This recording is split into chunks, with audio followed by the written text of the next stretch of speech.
বন্ধুরা আবার আর একটা নতুন রেসিপি নিয়ে চলে আসলাম। আর আজকে হচ্ছে গোবিন্দভোগ চাল দিয়ে দুধের পায়েস বানাবো। তো কীরকম বানাবো আমার সঙ্গে তার পাশে থাকো আর পুরো রেসিপিটা দেখতে থাকো আমি কীরকম বানাই। তো চলো প্রথমে দেখো এখানে আমি দুধ বসিয়ে দিয়েছি, দুধের মাঝে দিয়ে দিচ্ছি তেজপাতা। তো তেজপাতাকে দিয়ে দুধে ভালো করে ফুটানো পরে দিয়ে দিচ্ছি গোবিন্দভোগ চাল। আর তোমাদের দাদাভাইকে বলছিলাম যে চালটা দিয়ে দাও, তো চালটা দিয়ে দিয়েছিল। তারপরে আমি ভালো করে নাড়াচাড়া করে দিয়ে দিচ্ছি এখানে 4টা এলাচ।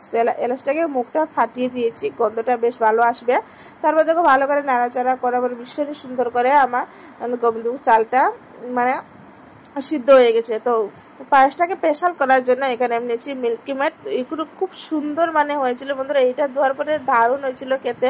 তো অবশ্যই বাড়িতে একবার হলো এইভাবে রান্না করে খাবে, ভীষণই সুন্দর হয়েছিল। কি আর বলবো, মানে যারাও খেয়েছে তারাও প্রশংসা করেছে, ভীষণই স্বাদের হয়েছিল।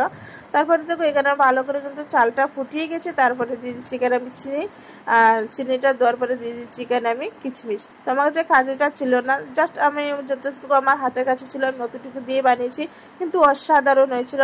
আমার এই ভিডিওটা তোমাদের কাছে কেমন লাগছে অবশ্যই কমেন্ট করে বলবে। আর ভিডিওটা ভালো লাগলে লাইক শেয়ার আর সাবস্ক্রাইবটা করে দিবে। তো চলো বন্ধুরা ভিডিওটা এই পর্যন্ত, ভিডিওটা এখানে শেষ করলাম। আর দেখো নামানোর এক মিনিট আগে আমি এটাকে দিয়ে দিলাম। তো ভীষণই সুন্দর হয়েছিল। আর তারপরে দেখো কত সুন্দর কালারও এসেছে। আর তারপরে দিয়েছি কেন আমি নারিকেল কুচি।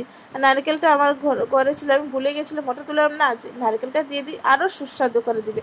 ভীষণই সুন্দর হয়েছিল বন্ধুরা, কী আর বলবো, একবার হলেও বাড়িতে ট্রাই করবে।